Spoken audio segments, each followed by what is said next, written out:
Vamos a saludar a nuestro invitado en esta mañana, es el doctor Gustavo Isch, analista político, y con él estaremos tratando el primer año de gestión del gobierno y Asamblea Nacional y algo de las próximas elecciones, sociólogo Alexis Stalin Poveda en Sinamarres. Gustavo, qué gusto saludarlo. ¿Cómo está usted? Muy Muy Bienvenido buenos a este programa. días, Stalin. Muy buenos días, Pedro. Muchísimas gracias por la invitación. A esta altura, después del 14 de mayo, es importante generar un análisis de cuál ha sido la gestión de primer año del gobierno del presidente Daniel Noboa. Y también analizaremos también la gestión de la Asamblea Nacional. Y en perspectiva de cara a las elecciones, cómo está recomponiéndose o componiéndose o estructurándose el tablero político y cuáles son las visiones y posiciones de candidatos y de partidos respecto a las elecciones de noviembre que ya están próximas. Buenos días y bienvenidos. Veamos entonces fortalezas y debilidades en la acción del gobierno en este primer año. Bienvenido.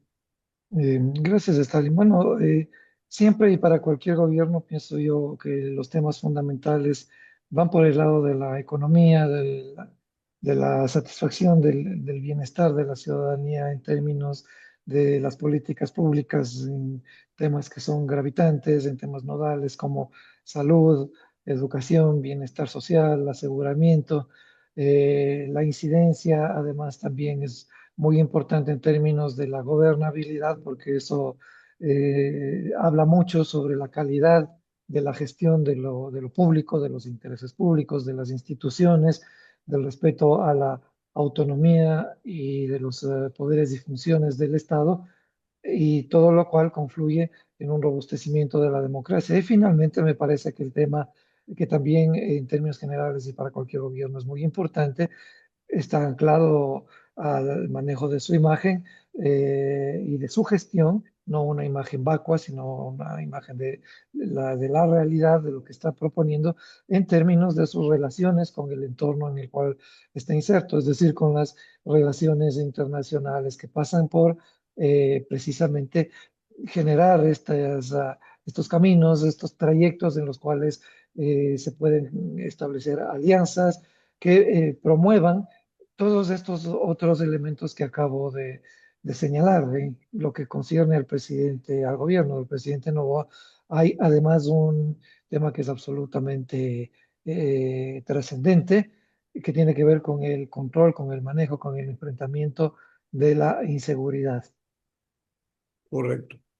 Ahora veamos, Gustavo, desde tu visión, el nivel de desgaste, el problema de la crisis institucional y cómo impacta en la credibilidad, que es una cosa, y en la popularidad del gobierno de Daniel Noboa. Ha tenido que tomar medidas hasta antipopulares, ¿no? Que le han afectado posiblemente este tema de su popularidad. ¿Cómo miras tú y cómo ha tratado este impacto que tiene para efecto de la credibilidad y de la popularidad del gobernante el gobierno del presidente Daniel Noboa? Bueno, evidentemente todo gobierno produce a través de su gestión, si no es que sí, muy acertada sobre todo, un desgaste de su propia imagen.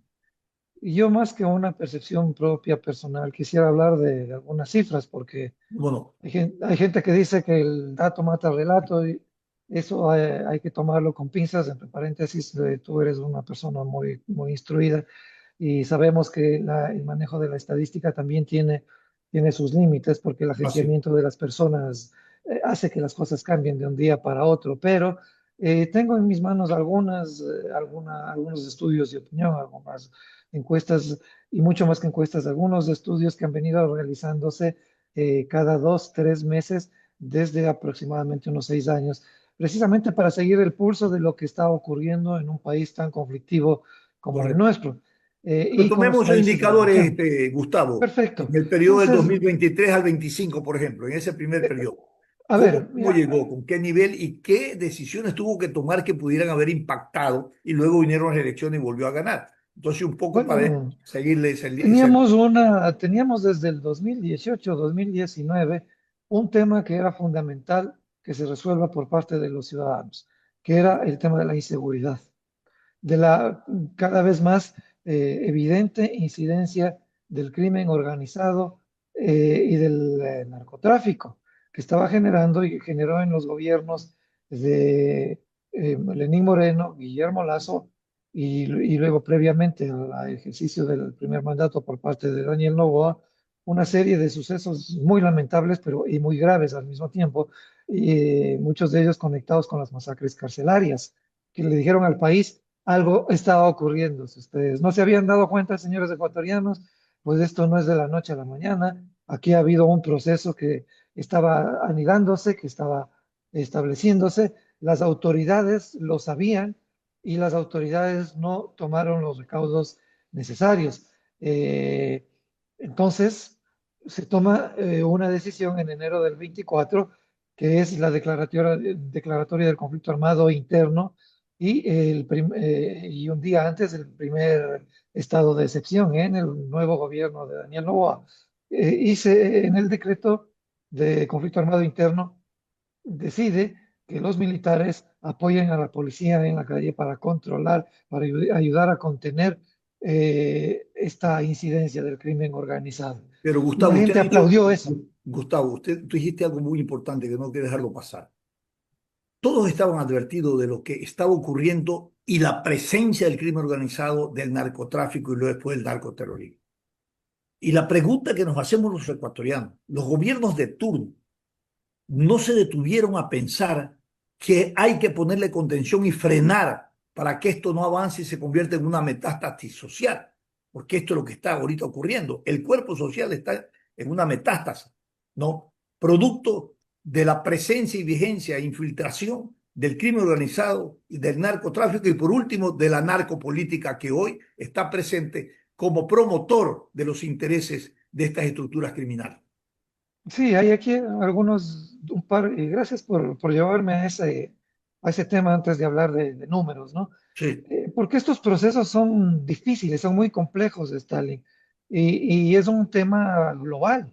O sea, lo que le está pasando al Ecuador es un tema de la incidencia cada vez más fuerte de una industria global en la que muy pocos países de la órbita democrática occidental, pero son contados con los dedos de una mano y probablemente sobre un par de dedos, han podido salvarse y los otros no, porque es una industria que cruza por toda la economía, por todo el sistema económico, para lavar enormes cantidades de dinero. Y ese dinero que se lava fomenta la inyección de recursos en gobiernos desde el sector público y desde el sector privado a través de una serie de proyectos, por ejemplo, que tienen que ver mucho con inversión pública o privada, con infraestructura, y que además contaminan el conjunto de la institucionalidad pública de estados que tienen unas democracias sumamente débiles. Entonces, como decía yo, este es un proceso que empezó hace tiempo y lo que se ha visto con todos los estudios es que hay solamente tres formas de enfrentarlos y todas tienen que ver con un eje. Una de estas formas de evitarlo, de contenerlo, de limitarlo o de lidiar con él es resolver problemas estructurales y fundamentalmente el problema de la pobreza, porque el narcotráfico y la delincuencia, que es su expresión más dura y más evidente, no crecen en países donde la pobreza no existe o donde la pobreza es mínima, donde hay políticas públicas y privadas para los sectores empresariales, para los emprendedores, los agricultores, para la ciudadanía en su conjunto, que les El, permite generar una calidad de vida inclusiva y a partir de ello una buena calidad de la democracia, respetando la libertad de expresión, la libertad de prensa, y generando políticas en el frente social que no solamente enriquezcan a élites, sino que se reparta de manera equitativa la riqueza de los países. Ese es un tema absolutamente clave. Si no se combate la pobreza, vas a tener delincuencia. Es pero la historia. la misma reflexión quiero hacer, porque cuando hacemos este análisis estructural, porque quiero llegar a lo conceptual, la gente dice, la pobreza tampoco, ningún gobierno se interesa por terminarla, sino que está siempre en la línea de ensanchar esa brecha. Entonces quiere Sí, decir que vamos a coexistir y a convivir siempre mientras hay pobreza, con el narcotráfico, con el crimen organizado y con el narcoterrorismo. y vamos a Así, someter a una sociedad a una militarización o a declaratorias como, por ejemplo, de guerra interna como la que estamos viviendo.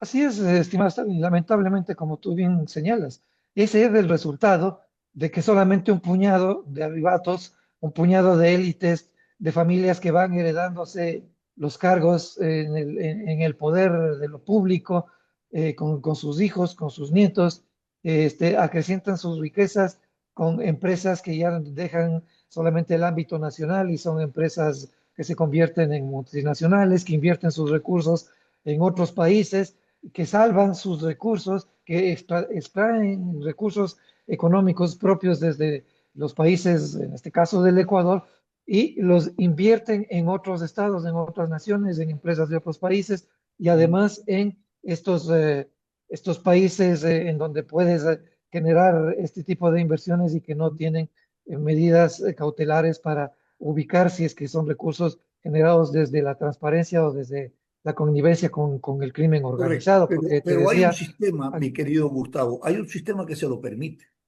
No es que sí, ellos, por obra y cuando gracia hablábamos del de Espíritu Stalin Santo, pueden de que esta procesar. industria contamina todas las Claro. instituciones, nos referimos a que esas instituciones tienen que ver con la justicia fundamentalmente, con las funciones de Contraloría, con las funciones de fiscalización, con las propias organizaciones de seguridad, con la Asamblea o los poderes legislativos que favorecen leyes que promueven esta contaminación sin Sí, que hayan los debidos controles. Es que favore- no es que esa narcotráfico contaminación. solamente ejerce violencia, el narcotráfico es una industria muy inteligente y que atraviesa todos estos países con democracias, eh, como yo decía, débiles y Correcto. fragmentadas. Gustavo, esa contaminación institucional a la que tú te refieres, en organismos de control, en organismos de representación de elección popular, obedece a que hay un sistema de patrocinio. Y mientras ese sistema persista y la estructura en el orden constitucional, reglamentario y de regulación lo permita, vamos a crear siempre el ecosistema adecuado para que el crimen organizado infiltre la institucionalidad y debilite el Estado de Derecho y los valores de la democracia. Y Así estamos es. en ese rango y fuimos advertidos hace más de 14, 16, 17 años por un informe, ¿no?, que presentara Huerta Montalvo, que ya no está con nosotros, sobre el caso de Angostura, una comisión de la verdad que dijo, a corto plazo, en una década, vamos a estar frente a un Estado fallido o un Ujú. Estado narco o una Así es. narcodemocracia.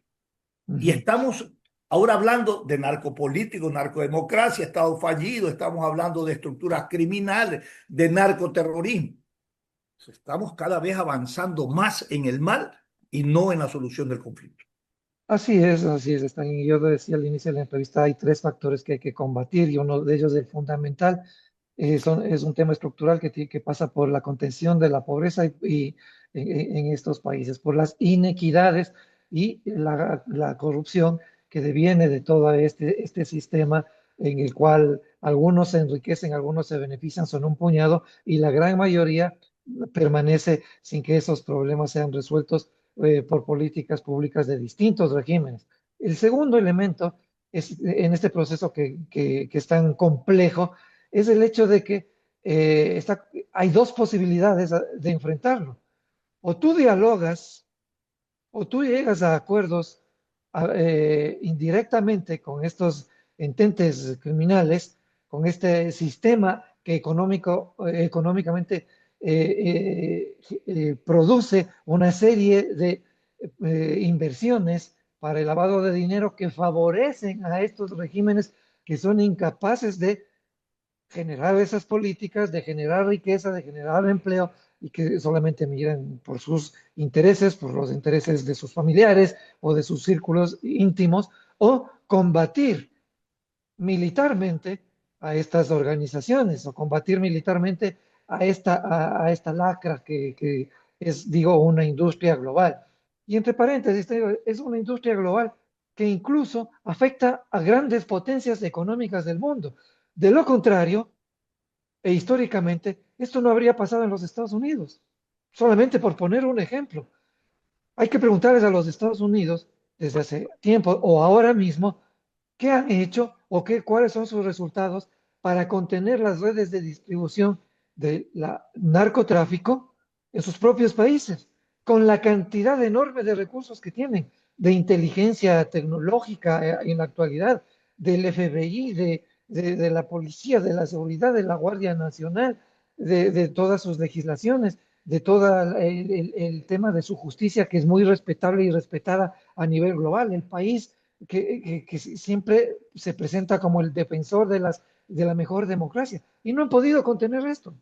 Han tenido que convivir con ellos. Y los estaba poniendo como ejemplo, porque es uno de los países a los cuales el actual gobierno recurre, ha visitado 18 veces en lo que va de sus mandatos para pedirles ayuda para contener el Eh, narcotráfico. Y este gobierno, el gobierno de Trump, ni siquiera incluye al Ecuador y a su presidente en su estrategia de control y de combate al crimen organizado internacional. Y los ejemplos en otros países como en Colombia y en México y en Perú nos hablan a viva voz de que este es un tema que no tiene resultados por la vía de la militarización, no, esa no es la vía. sino Perfecto. que debes generar una estrategia global con organizaciones que ya tienen experiencia en esto, en lo militar, en seguridad, pero también con organismos internacionales que te pueden decir cómo fortalecer la democracia, qué hacer para que no haya capturas de chicos menores de edad que por la pobreza no tienen ningún tipo de esperanza de vida y que son cooptados por el crimen organizado y por las pandillas, de hogares que se mueven porque no hay empleo, de gente que se muere a la puerta de los hospitales porque la salud pública no funciona.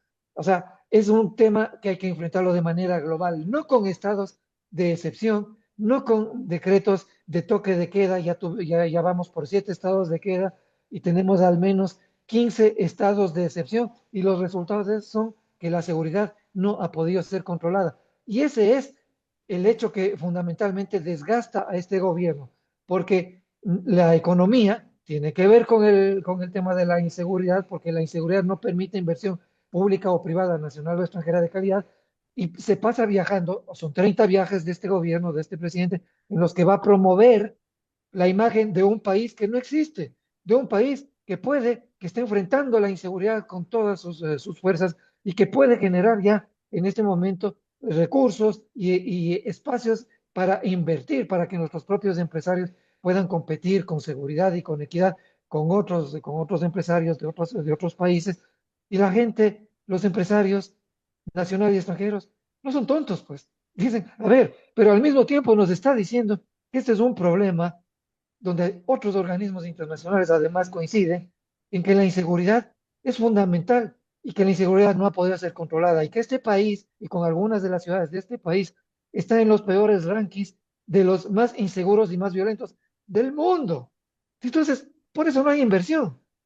Y se toma una medida absolutamente pragmática desde la perspectiva de este régimen, pero que eso es muy discutible porque es casi que inconstitucional, apalancado en su mayoría en la Asamblea, que tiene uno de los porcentajes de descrédito más altos de todas las instituciones públicas a la fecha, para decir, para obligarles a los municipios que tienen que invertir sus recursos en obra pública, porque de lo contrario van a tener no solamente malos resultados, sino que van a tener problemas con el régimen.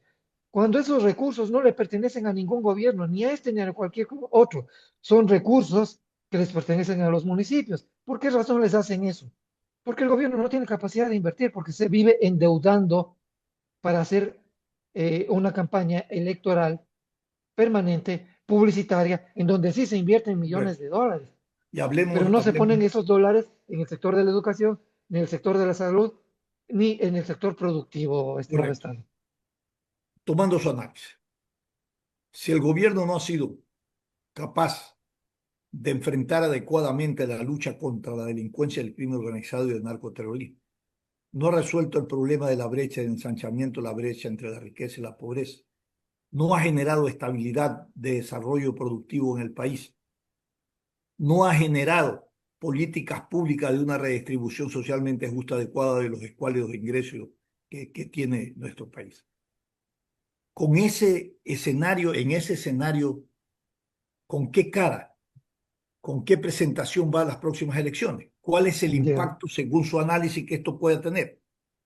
¿O Mira, es que la sociedad tolera o ha pasado a la tolerancia, ¿no?, de decisiones de poder público que afectan a su condición de vida?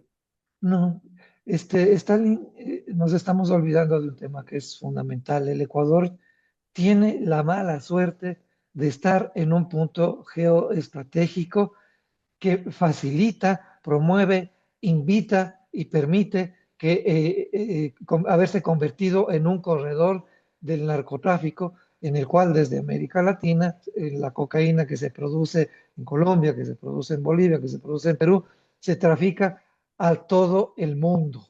Y eso es lo que ha generado esta lucha tan sangrienta que no puede ser controlada por este gobierno y no puede ser controlada por los dos precedentes, por GDOs. O sea, tenemos esa muy mala suerte de tener esa ubicación, porque esto va a seguir ocurriendo, porque hay tantos miles de millones en juego, que es que eso no se va a detener con toques de queda, donde lo que están haciendo es encerrar a la gente honesta y meterle en la cárcel a infractores del toque de queda, pero no poder enfrentarse con una delincuencia organizada que simplemente migra de una ciudad a otra, y por eso los índices de delincuencia y de inseguridad que están en Guayaquil pasan a Quito, y que están en Guayaquil pasan a Durán, y que luego regresan, porque este es un juego de nunca acabar, y que con esa falta de estrategia de este régimen y la falta de apoyo de Estados Unidos no va a ocurrir.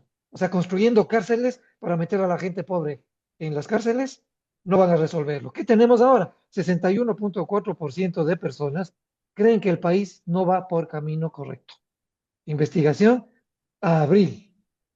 Desde septiembre del 2024 hasta la fecha, Novoa aparece en abril recién del 2026 como uno de los peores presidentes del Ecuador, con un 27.5%. Previamente a esa fecha, a abril del 2026, desde que él es presidente, no aparecía en el ranking de los peores presidentes que ha tenido el Ecuador. En ese ranking estaban Correa, Lazo y Moreno, permanentemente, porque te decía, este es un estudio de opinión que se genera desde hace aproximadamente 5 o 6 años en el país, cada dos o ¿Cómo? tres meses. Luego, 56.1% de los ecuatorianos, y eso tiene que ver con tu pregunta,